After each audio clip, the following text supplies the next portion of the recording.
All right, we're going over tier lists here, and I've got some quarterbacks here, 10 quarterbacks, I mind you, that I'm going to be going over here, and I have them tiered down based on fantasy relevance. Let's go ahead and look at the board right here. As you see, we have one person in the S tier, 2 in the A, 2 in the B. We have 3 C tier quarterbacks, and I have 2 D tier quarterbacks. Now, these guys I'm going to break down based on what you should do in your own rookie draft. Kind of see, okay, who's going to be the best as far as fantasy points per game, in my opinion, pre-draft. First guy we're going over here, it's going to be Jayden Daniels, the quarterback out of LSU. This is a quarterback that I really like. I know a lot of people have Caleb Williams as number 1. I have Jayden Daniels for the main reason is that his floor is so high with his rushing ability. Look a little bit deeper. Jayden Daniels is a 6'4", 210-pound dual threat, really, quarterback.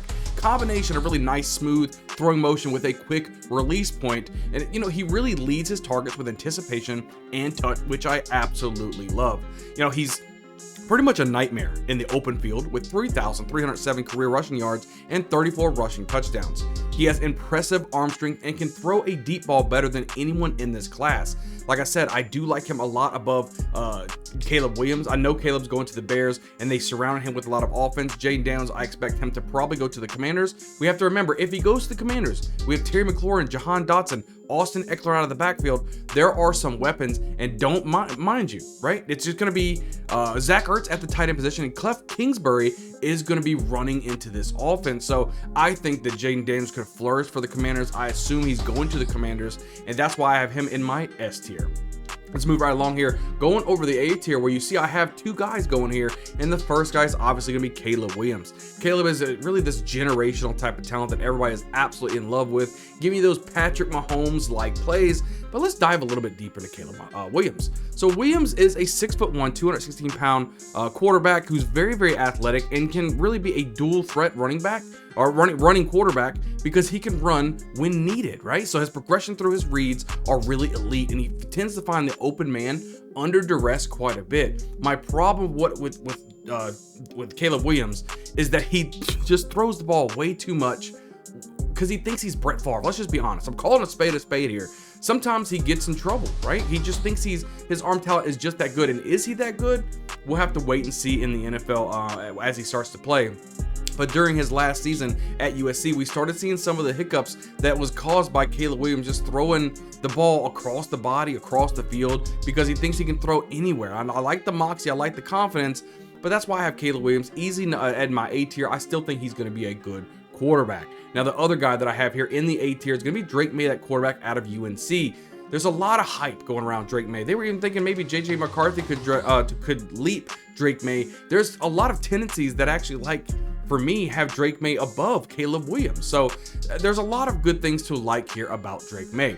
So he's a 6'4", 229-pound quarterback who displays good accuracy on the intermediate throws, especially outside of the pocket. He possesses good quickness to escape pressure and pick up that extra yardage. He's got nice high velocity throws when he's definitely throwing outside the numbers and deep downfield. Just from the film that I've watched, May really seems he's aware of his checkdowns at all times. So it's one of those things, if he's getting under pressure a lot, you're going to see him dump off the ball and not take that sack that you don't like to have from your quarterbacks. I think Drake May could develop into a nice quarterback, and it wouldn't surprise me if he ends up being the best quarterback in this class down the line. So I know a lot of people are just hyped up on Caleb Williams, but I think Drake May is a special quarterback himself. Let's move it right along here and look at all the overview real quick. We have the S tier filled in there with Jayden Daniels. We have the 2 people right here in the A tier. We still have the B tier, C tier, and the D tier to go over. So let's move right along here with the B tier and go over some of these quarterbacks that I also like as well. First guy I'm talking about is Bo Nix, that quarterback out of Oregon. Now, he's more of a shotgun type of quarterback, can sling the ball all over the field. He was in multiple schools from Auburn to Oregon. He had not as good at Auburn, but he was a lot better in Oregon with that open set of offense. But he can develop quite nicely in the NFL if given a good opportunity in the right situation. We're thinking might be like the Denver Broncos or something like that. So Bo Nix, let's look at him a little bit deeper. He's a 6'2", 213-pound quarterback who throws with very good velocity and very accurate in the short and intermediate game. So he has good timing on his throws with anticipation. And like I said earlier, he really does thrive in those empty sets, and he executes with precision in the 2-minute drill. Now, a lot of people, like I was mentioning, the Denver Broncos with Sean Payton, and he had his Drew Brees. There's a lot of similarities between Nix and Brees. And if you can execute in the 2-minute drill, that is what Sean Payton is looking for. That's something that Russell Wilson couldn't do last year. Maybe Nix is able to step in here and do something for him, but we'll have to see where he lands in the NFL draft. Let's go over the next guy here in the B tier. I'm going over with JJ McCarthy, another quarterback that I actually do like. I'm just not as high as a lot of maybe other people are, and I do have him slotted here as number 5, so as from all the quarterback positions. So it's one of those things that he played at Michigan, right? He wasn't really asked to do a lot of good things as far as throwing the ball. He had a very good defense and a great running game under Jim Harbaugh, so he just wasn't able to be able to sling the ball and show everybody what he's really capable of doing. Looking a little bit deeper for JJ McCarthy, we look like he is a 6'3", 202-pound quarterback. Now, the thing that he was that we have to go for is he has good arm strength, right? And he can make all the throws possible. He's a very athletic quarterback, which he was shown quite a bit. He's able to extend the plays, get outside of the pocket, and he has a pretty decent deep ball as well. He's got nice pocket presence in high pressure situation, and he's very good at the play action game. Now, that may be because the running game was so good for Michigan that when he did play action, a lot of people were sucked into the box. He was able to dump it over the field. But if you give it to a situation where he has a decent running game, maybe he can thrive into that type of situation. He's got the smarts to be the quarterback. We just have to see him all put it together. Let's go ahead and look at the board again real quick so you guys can get an overview here of the S tier, the A tier, and the B tier. And now we still have we have 3 coming up here in the C tier and then 2 in the D tier coming up. All right, let's go over the C tier now. Talk about Michael Pinnix. He's a quarterback out of Washington. A lot of people are up and down on this guy, right? He went and led his team to the national championship, but was it him being a pocket present guy, or was he just kind of a game manager because he had Romo Dunze and Jalen Poe and McMillan and all these guys all over the field? Maybe that was the reason why Pinnix was so good. We don't know. All I know is he can put up the numbers. If he's given the time in the pocket, he's able to give you a lot of fantasy numbers. So diving a little bit deep with Pinnix here, 6'3", 213 pounds. He can really sense the pressure in the pocket. He has a natural drift about him. He just drifts like a dang sloth, right? He has a quick release. He makes some tremendous NFL caliber type of throws. And like I was saying earlier, he's kind of an excellent game manager, right? We're talking about big arm strength, effortlessly just slinging the ball all over the field. And he has some nice touch on the deep ball. And I do like that he does have a little bit of toughness about him. And we saw that in the national championship game when he got hurt. He was coming in here, didn't matter. He's holding onto his ribs. It didn't matter. He was still out there for his football team. He might be able to still be out there for your fantasy football team. And that's what I'd like to see from our quarterbacks. We don't want them to get smacked a little bit and all of a sudden he's out for 6 games. We don't like to see that. I like the toughness that I see from Pinnix. So the next guy we're going to go over here is going to be Michael Pratt, the quarterback out of Tulane. This could be a sneaky type of quarterback. Maybe not a lot of you guys know about this guy, but he's an athletic kind of monster in my eyes, right? I really like watching the film and what he provides. I think he can be a good quarterback for an NFL team as long as he's able to develop correctly. I don't think he's somebody that's going to come in and just step in and be the #1 guy, but I think if he can learn a little bit, I think he can be a nice quarterback. Let's deep a little bit diver into his stats here. He looks like a 6'3", 220-pound quarterback. He's shown some nice athleticism with good NFL size. He played in all 4 seasons at Tulane, piling up 90 passing touchdowns compared to only 26 interceptions. Pratt also had 28 rushing touchdowns. I would say that he has a pretty much okay arm strength, right? But he does have a nice shoulder tilt, and he provides a more accurate throw with that. So he's great at manipulating defenders with his eyes, which I really do like. And he's able to quickly recognize deep opportunities and take those opportunities when given to him. So I like what Pratt can give you. I think that he can rack up some fantasy points if given an opportunity. Like I said, if he has some wide receivers and some weapons around him, getting the offensive line, give him a little bit of time. Pratt is somebody I think that can develop into a nice fantasy quarterback. If you're towards the end of your rookie drafts, Pratt could be somebody you might want to just take a flyer on depending on what situation he goes to, and maybe in a couple years he could be something special for you. Let's go over the next guy here. We're going to talk about Spencer Rattler. Now this is a special guy right here, right? So he ended up losing his job to Caleb Williams, right? He was over there at Oklahoma. He ended up moving over to South Carolina because, well, Caleb Williams just beat him out of the job. He started out really good. He was a highly touted person out of high school. He ended up starting his college career actually very well. He ended up dipping a little bit. The fans were chanting for Caleb Williams. Caleb came in. He ends up transferring over to South Carolina and has kind of a shaky season overall throughout his college career.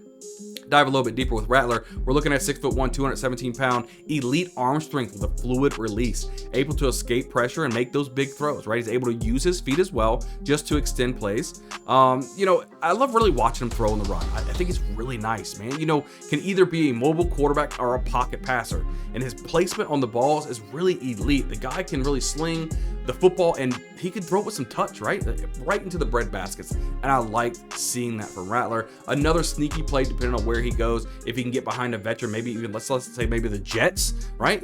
Go there behind Aaron Rodgers, learn from him for a few years and then take over. I think that could be a good match made in heaven. Let's go ahead and go over the overview real quick so you guys can see everything. We got the S tier, the A tier filled out, the B tier, and now we have the C tier filled out. All we have is 2 players left here on the D tier that I want to talk about. The first guy on the D tier that I want to say is going to be Jordan Travis, that quarterback out of Florida State. Up and down with this guy, right? We saw what happened to Florida State when he was there. He played really, really good, beat LSU the very first week of the college football. He ends up getting hurt, and Florida State, they felt it. They felt the pain by not having Jordan Travis on the football field. Look a little bit deeper here. Travis is a 6'1", 212-pound quarterback, able to improvise on the fly at a high rate. Good accuracy both in the pocket and on the run, right? And like I said earlier, like you really saw Florida State take a step backwards, you know, but you do see him having good ball security. He's got elite throwing mechanics, is very quick and compact. I like what I see about Jordan Travis. Again, I think he's going to be another work in progress. He's not coming in like a JJ McCarthy, Bo Nix, or, you know, Drake May. None of these guys, right? He's not going to be in that kind of standard, but if he can be in the right situation, I think he can be a decent backup quarterback in the NFL. The last D-tier quarterback that I'm going to talk about here is going to be Joe Milton, that quarterback out of Tennessee. I had to put him here in my top 10 because he's got a cannon for an arm. He showed that not only at the combine, he showed that at his pro day. The guy was launching the football all over the field, but does that translate into fantasy football and NFL stardom? Probably not. He just makes way too many decisions. He was benched by his team multiple times for his poor performance. Just because you can sling the ball down the field 100 yards, you know, whatever he did, it's probably what, 75 yards down the field. It doesn't matter because it's just overall his decision making probably just isn't there. But I had to add him on this list. Dive a little bit deeper into Milton here. We talk about 6'5", 235-pound quarterback. He's shown some flashes of some amazing play. He's got exceptional arm strength, you know, quick throwing motion, zips the ball all over the field in the blink of the eye, and he has decent pocket awareness. The thing is that just some of his decisions he makes is not very good. He's gonna have to definitely develop. Now, could he turn out to be somebody like a Josh Allen type of quarterback where he has a cannon of an arm, didn't come in with very good decision making or accuracy skills and kind of developed and become a good quarterback? Possibly. It just depends on who is there. Let's take the last overview here of what we're looking at. We got the S tier here, 2 of the A tier, the B tier, C tier, D tier, all filled out. This is your top 10 quarterbacks by tier based on fantasy relevance, in my opinion, pre-draft. Now, after the NFL draft, these things may change. I'm going to release another tier list after this, talking about how these things are changing and how they fit in the NFL. But guys, we're putting out videos each and every week, multiple videos to help you win a championship. Hit the subscribe button for me. We're closing in on 800 subscribers, and you can help me get there. I would really appreciate it. Hit the notification bell that you're always notified when we're dropping out these videos. Hit the like button and leave a comment down below. Is there a quarterback that I left out in the top 10 that you believe should be there? Do you agree with Jaden Daniels being number 1? Let me know down in the comments. I can't wait to see you guys on the next video. We'll see you guys next time.